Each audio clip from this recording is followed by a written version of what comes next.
fascinating. So I do actually know a lot of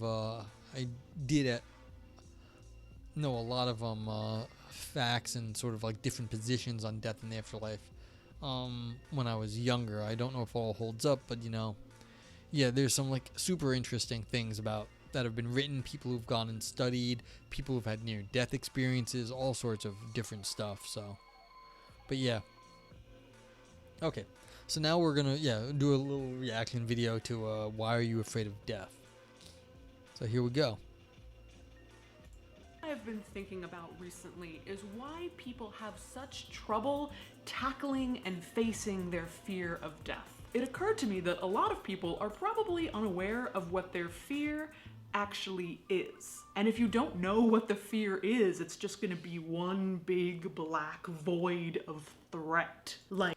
Okay, so just like for people who were here earlier but no, we were just discussing what are you afraid of death.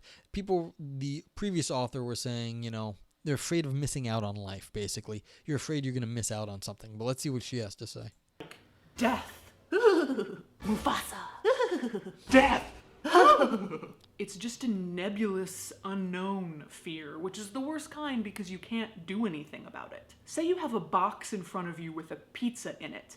You can't just pick up the whole pizza and eat it. It would be too overwhelming. But if you cut the pizza...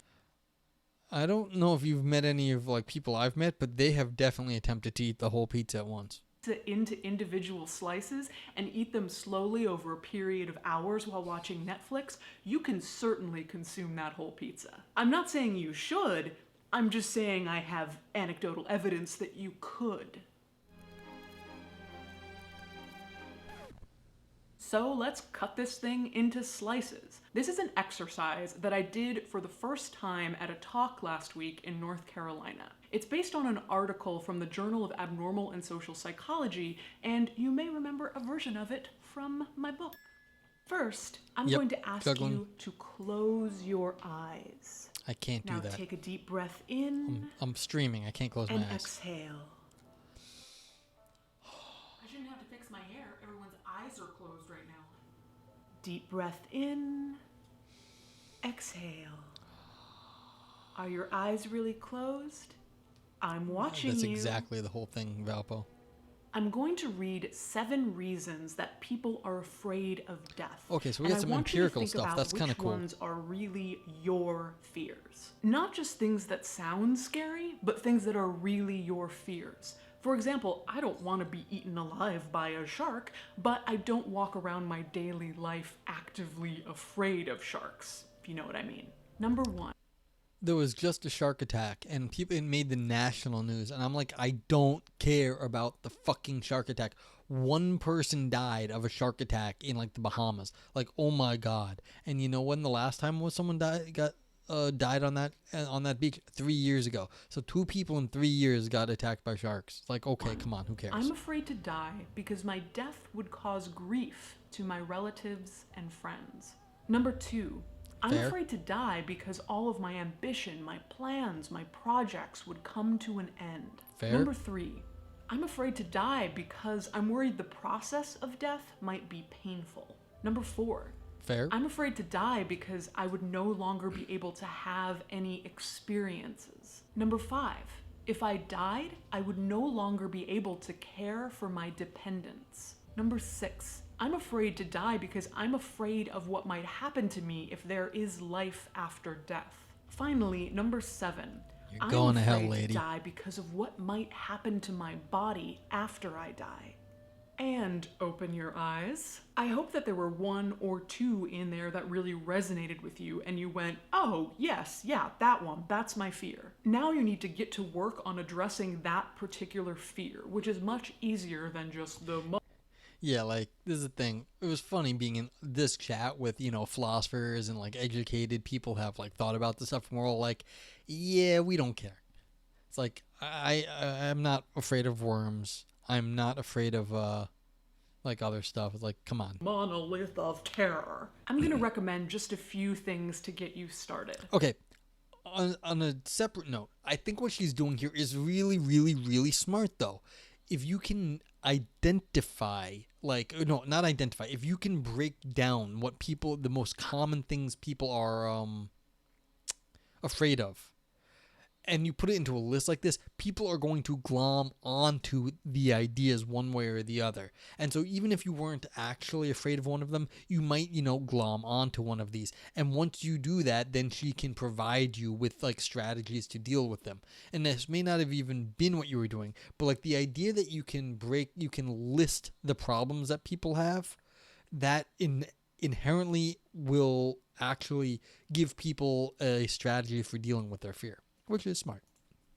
Say you're a number 1, worried about the grief of your friends and relatives. Maybe start by reading some grief memoirs. I just read The Fantastic Men We Reaped by Jesmyn Ward, or the epilogue that my friend Lucy Kalanithi wrote for her husband Paul's book, When Breath Becomes Air. Books like these show just how resilient survivors are and just how much it is possible to go on after a death. Maybe even consider writing personal notes to your nearest and dearest. There's a thing, like, death is part of our life, and so you can be afraid of this sort of experience, but like, that's just being afraid of a new experience. And she's right here. If you're just afraid of a new experience, there are ways that you can cope with new experiences, which is, of course, appeal to cultural things like art and literature and things like that. So smart. To be put aside in the case of your eventual death so that they can read it and get that message directly from you. What if you're a number 2, afraid that all of your plans and projects will come to an end? I know a little something about this, as I am a number 2 myself, both in sex appeal ranking and death fears. I have to make sure I know how my nonprofit and my funeral home are going to continue on after I die. I have to make sure I have good people running them and that I have money set aside. I really think that addressing this one is all about organization and... All right, so this is interesting. This person's she's basically saying she's worried about her legacy at this point. She's sort of afraid she hasn't done enough, is what I'm hearing here. She's like afraid that I have to have all this stuff to continue without me. Juggling Biohazard says, yes, we can take solace in the fact that it's a natural, inevitable process. We won't be the first, the last, and we will be on the end of the process at some point. Yeah. But like that's all true, but like, people have to like somehow internalize that, because it's easier said than done to take solace that it is natural and we all do it, but like you have to somehow be able to talk about it in a way that makes sense to individual people. So yeah, but like what she was just saying is interesting, is that like she's afraid she's not going to leave anything behind here, is what she's afraid of, really. Logistics. If you're one of the people worried that the process of dying might be painful, you have to have a written advance directive alongside conversations with your next of kin and family that you don't want extreme medical intervention as you are dying. Everyone should have a living will. It's much better to have one than not, so that you can have all the stuff. If you want extreme medical stuff, that's like everyone should know that if you don't want to have it, because for the vast majority of people that have experiences, like all the doctors and nurses and stuff, they all don't want to be stuck in a hospital on like a ventilator for the last 6 months of their life. It's terrible. And so I suggest everyone get that and get a DNR in certain circumstances. DNR being do not resuscitate. There's a really good short documentary on Netflix called Extremists that's about exactly this. What happens when people don't have those conversations in advance and the prolonged pain and suffering that it can potentially cause. What if you're a number 4, worried about all of your experiences coming to an end? Well, get out there and have experiences now, man. How are you living your life? You know all those articles written by nurses that are like top 5 regrets of the dying? The number 1 regret always seems to be, I didn't get out there, I didn't have more experiences, I didn't live my life more authentically to who I was. Notice there, we just got the word authentic dropped. We were just talking about this is again falling back into the regrets and the things that you're missing out on. But if you're afraid of like the death and losing all of that, that's the existential horror we were talking about. If anyone was not here for the previous philosophy roulette, that was what we were just talking about. Like, is there something that you can be afraid of in the just complete lack of consciousness? You can also be there, but again, you can cut that fear down slightly by doing what she says here and not having as many things that you think are going to be like missing out on. If you worry you're not going to be able to take care of your dependents, that sounds awful, and I can't really understand it at this point in my life, but I found this really excellent NPR article about how to set up guardianships for your children and how to set them up financially. I know that dependents can of course be adults as well, but I think a lot of the tips will still apply. If you fear life after death, this goes back to the beginning. Articulate what your fear actually is. Is it hell? If so, no matter what your religion, find a priest, a rabbi, a imam, a leader who will give you a kinder version of the afterlife. This is my personal opinion, of course, but I don't believe that anyone should have to be deeply terrified of the afterlife, especially given how many more liberal, loving interpretations there now are in all religions. One of the fun things is the person who collected all the near-death experiences, it was something like 95% of them all had the same sort of angels coming down and bring you back, like bring you to heaven and then you get pulled back. Just a few people had the hell experience. There are people who have had near-death experiences and were going to hell, which is really interesting, and I think they didn't want to talk about it. The ones that were going to heaven, they were happy enough, oh no, yeah, it was angels, the scene in Ghost with going up into the light, like Patrick Swayze, like going off into with the angels or whatever. No, there's some people that are going to hell, and they changed their lives because of it. So it's yeah, you can find this. I think the guy's name was Moody, that wrote the book, so you can find that book. It's an old book now. Finally, if you're number 7, afraid of what's going to happen to your body after you die. This is my favorite one because I think it's the easiest to tackle. What do you want done with your body? Do you want to be cremated? Do you want to be buried? Study up on the cremation process, on decomposition.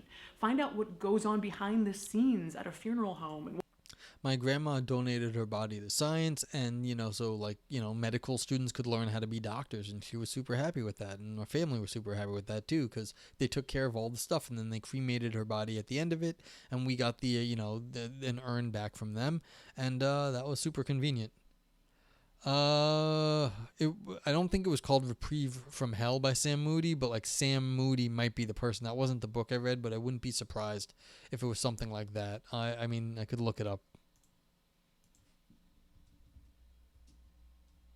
Near-death experience.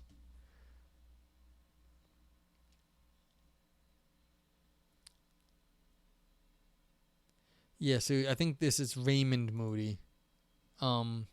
Yeah, I think this is the person here, Raymond Moody. So people don't like his book, whatever. Yeah, so it's one of these things, Life After Life from 1975 or something, or yeah.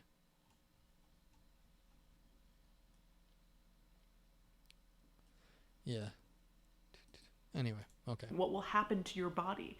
I promise you that your imagination is far worse than reality here. This is just a place to start, of course, but let me know in the comments what number fear you are, because that will actually really help me pinpoint where I should be focusing these videos and blogs.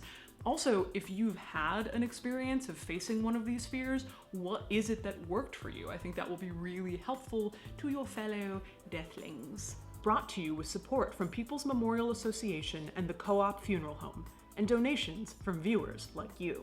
What if you're a number 4? Sorry, a squirrel just woo, it's close. Death! Year of content.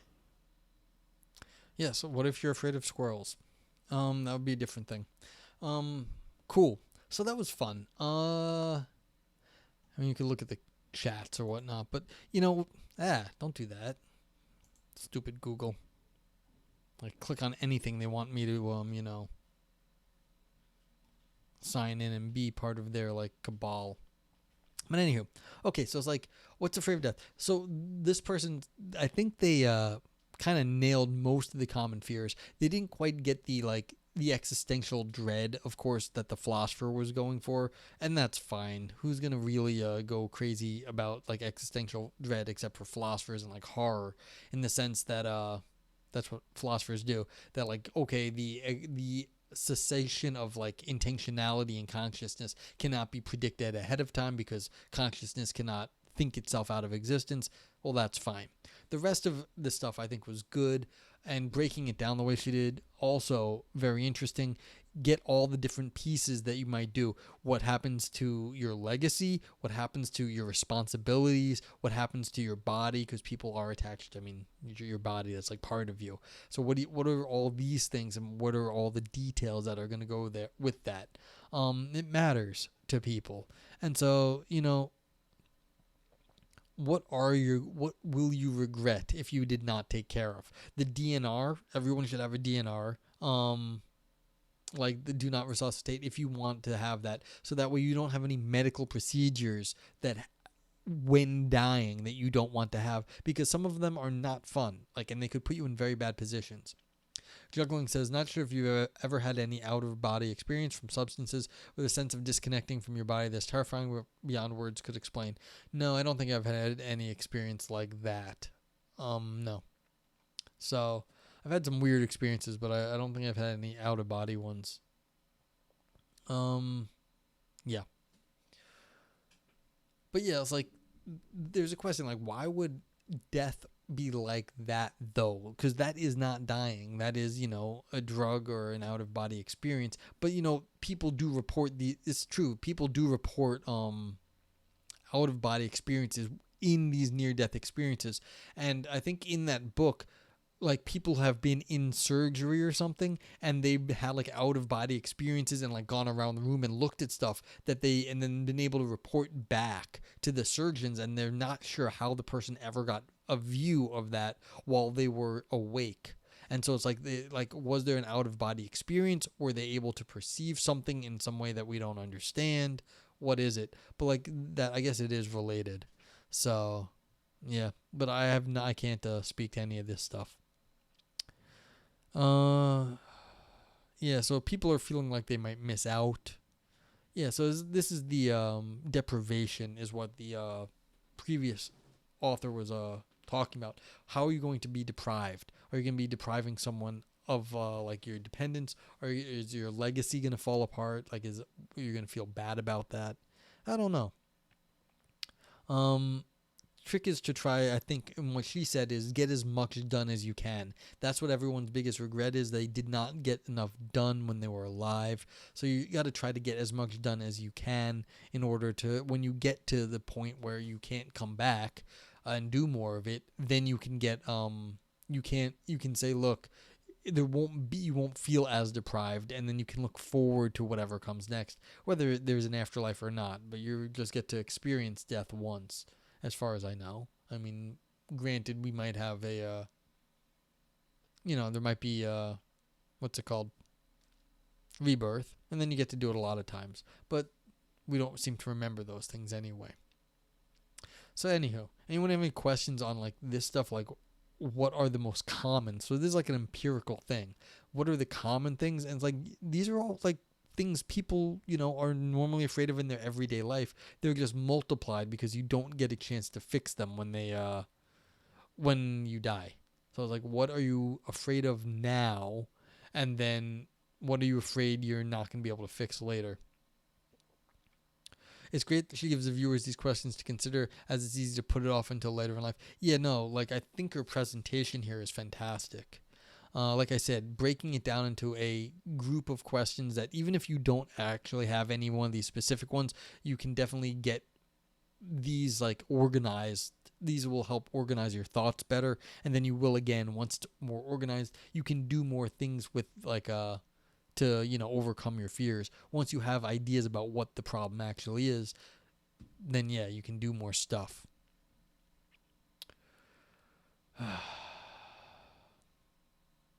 Yeah, I mean, cremation, you send the body off, comes back, you get an urn a few days later.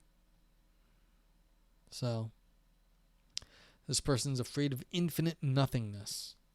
But see, that's the thing. When you're dead, it's not necessarily infinite nothingness. It's just whatever it is. Okay. But anywho, we're getting towards midnight here on the East Coast. Let's see if there's someone to go raid.